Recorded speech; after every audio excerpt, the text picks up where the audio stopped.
যে সার বিষে যে যে পরিমাণ দাম, এই অনুযায়ী বাজার দরে আমাদের পেঁয়াজের দাম এই এত স্বল্প ইয়েতে যে আমরা বিক্রি করছি, এটাতে আমরা খুবই অসন্তুষ্ট। এভাবে হলে আমরা মানে কৃষকের খুবই ক্ষতিগ্রস্ত হবে কৃষকরা। আচ্ছা, আপনি তো একজন ইয়াং কৃষক। আসসালামু আলাইকুম। ওয়ালাইকুম আসসালাম রহমতুল্লাহ বরকাতুহ। কেমন আছেন? আলহামদুলিল্লাহ, ভালো আছেন আপনি? আলহামদুলিল্লাহ। ভাইজান কেমন আছেন আপনি? আলহামদুলিল্লাহ ভালো আছি। কোথা থেকে আসছেন? কুষ্টিয়া। কুষ্টিয়া। আপনি? কুষ্টিয়া, একই জায়গায়। একই জায়গা থেকে আসছেন। কত বস্তা নিয়ে আসছেন? 20 বস্তা। 20 বস্তা। আর আপনি কত বস্তা নিয়ে আসছেন? 12 বস্তা আনছিলাম। 12 বস্তা। কত বিঘা লাগাইছেন? লাগাইছিলাম 3.5 বিঘা। 3.5 বিঘা। ফলন তো এবছর শুনতে পাচ্ছি কুষ্টিয়াতে নাকি আলহামদুলিল্লাহ ফলন ভালো হয়েছে। আমাদের আইগর বেসন আনা ছিল, পেঁয়াজ মারা গেছে অনেক অনেক। দিয়ে ফলন কমে গেছে। আচ্ছা আচ্ছা আচ্ছা। আপনি যে লাগাইছেন আপনার ক্ষেতে কেমন ফলন হয়েছে? আলহামদুলিল্লাহ হয়েছে 3 মণ কাটা হয়ে 3 মণ 4 মণ এরকমই। এখন অবস্থায় এরকমই হয়েছে আমাদের। বাট বৃষ্টির কারণে, পানির জন্য মনে করেন যে সেচের কারণে আমাদের কিছু ফসল নষ্ট হয়ে গেছে। যে ফসলটা মনে করেন যে প্রথম তরফায় আমরা যে বাজারে দর ছিল, আলহামদুলিল্লাহ মোটামুটি কৃষক খুশি ছিল।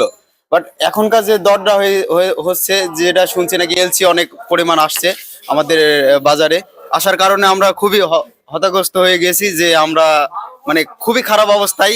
যেমন আজকের বাজারে খুবই খারাপ একটা দেখলাম, আমরা বিক্রি করলাম, আমার 5 বস্তা মতন বিক্রি করছি, 44 টাকা করে বিক্রি করছি। তাহলে বোঝেন যে কৃষকের কি অবস্থায় মানে আসছে। আমরা এখন বর্তমানে প্রথমে যে অবস্থায় ছিলাম, আশা করছিলাম যে আমরা কৃষকরা আবার পুনরায় আবার সেই জায়গায় ফিরে যাব, যে জায়গায় আমরা কৃষকরা সন্তুষ্ট ছিল, বাজারের দরে খুশি ছিল। বাট এখন আমরা খুবই হতাগ্রস্ত হয়ে যাচ্ছি। আমরা মানে এই বাজার নিয়ে আমরা খুবই একটা আশ্চর্য হয়ে যাচ্ছি যে আমরা খুবই খারাপ অবস্থায় আছি কৃষক হয়ে। মানে এই পেঁয়াজের বাজার নিয়ে দর নিয়ে খুবই বিপাকে আছেন। যেমন আমাদের যে সার বিষে যে যে পরিমাণ দাম, এই অনুযায়ী বাজার দরে আমাদের পেঁয়াজের দাম এই এত স্বল্প ইয়েতে যে আমরা বিক্রি করছি, এটাতে আমরা খুবই অসন্তুষ্ট। এভাবে হলে আমরা মানে কৃষকের খুবই ক্ষতিগ্রস্ত হবে কৃষকরা।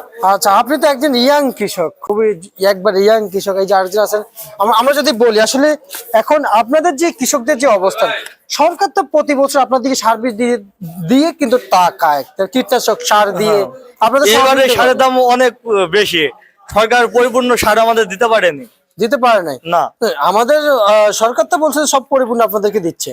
ডিলারের দাম কম। ডিলারে গেলে আছে 5 বিঘা দিয়ে সার দিছে 20 কেজি। সেই সারে আমাদের কি হবে? আচ্ছা আচ্ছা। এমনিতে আপনাদের দোকানে কিনতে যাইছে দাম ডবল। দাম ডবল। হ্যাঁ। আচ্ছা, আপনাদের হ্যাবের বস্তা ডিলারে 1050 টাকা, বাইরে 1950 টাকা। কিভাবে কিনবো? এমনিতে এক একজন কৃষকের জন্য কত বস্তা বরাদ্দ থাকে সরকার থেকে বলা যায়? সরকার থেকে এটা তো আমাদের জানা নাই। কখনো খোঁজ নিয়েছেন? আপনাদের কৃষক নেওয়া তো দরকার ছিল। এই ক্ষেত্রে আমরা এই বিষয়টা জানি না, বাট বলতে পারবো না। আপনারা একজন কৃষক হয়ে যদি না খেয়াল রাখেন, যেহেতু আপনারা একজন কৃষক, যে আপনাদের জন্য কত বস্তা বরাদ্দ ছিল সেটা অবশ্যই আপনাদের জানতে হবে।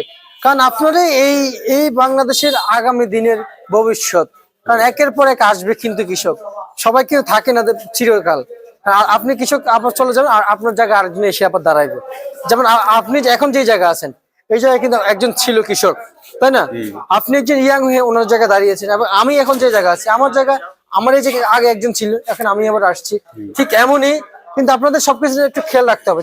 যেমন যেন আমি না, কোন সরকারি কর্মকর্তাও যেন যদিও আসে, যেন অভিযোগটা জানাতে পারেন যে আমরা কৃষকরা আসলে এই বাংলাদেশের জন্য সবকিছু করতেছি, কিন্তু এই বাংলাদেশ আমাদেরকে কিছুই দিচ্ছে না।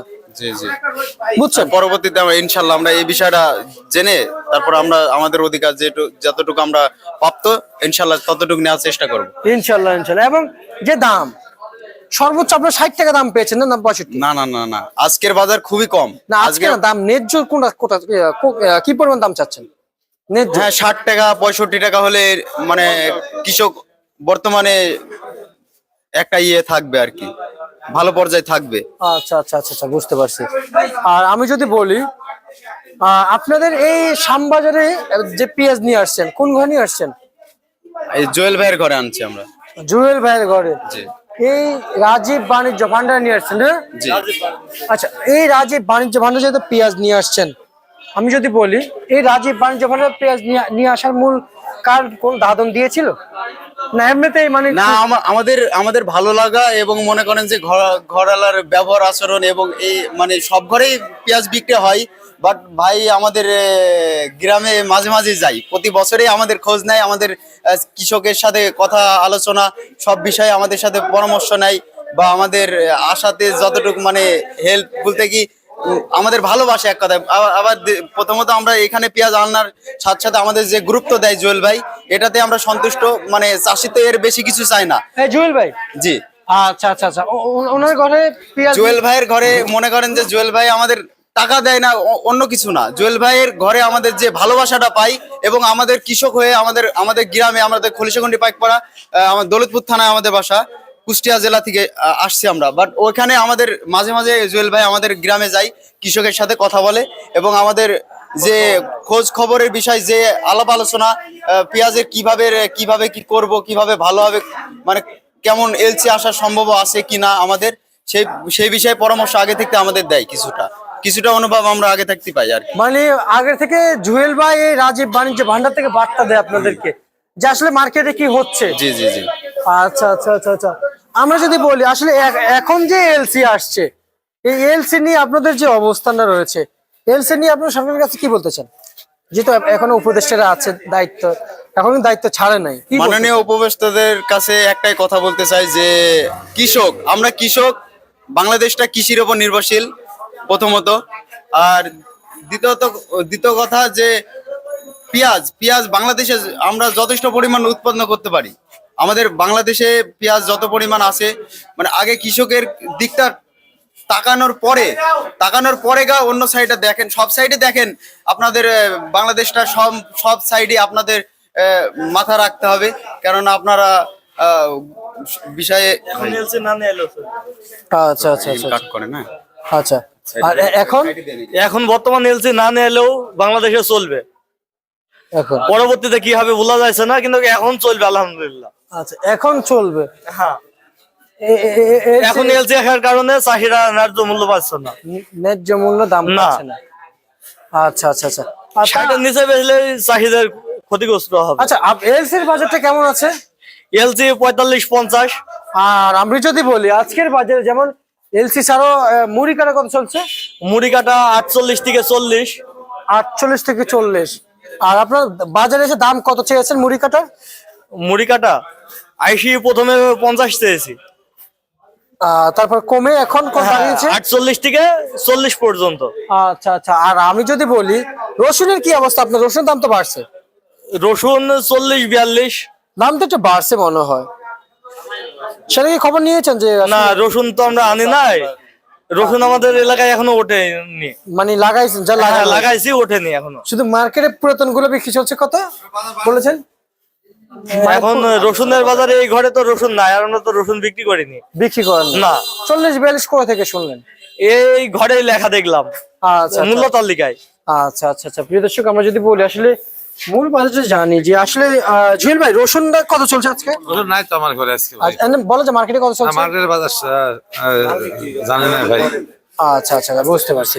মার্কেটে আসলে রসুনের খুব সংকট দেখা দিয়েছে, তবে উনি যে মূল্য তালিকা বলেছেন যে এটা আগে রেট ছিল, তবে আজকে যেটা আমি যদি বলি, যেটা বার্তা পেয়েছি আরো অন্যান্য দিক থেকে, রসুনের বাজার আজকে সর্বোচ্চ কিন্তু পেঁয়াজের সাথে বেচা বিক্রি চলছে 60 টাকা থেকে 70 টাকা, এবং সর্বনিম্ন রসুনের বাজার আছে আজকে 50 টাকা বিক্রি চলছে প্রিয় দর্শক বর্তমান মার্কেটে।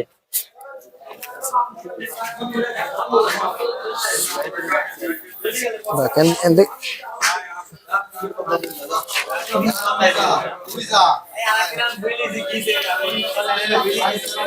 আমি আসতেছি।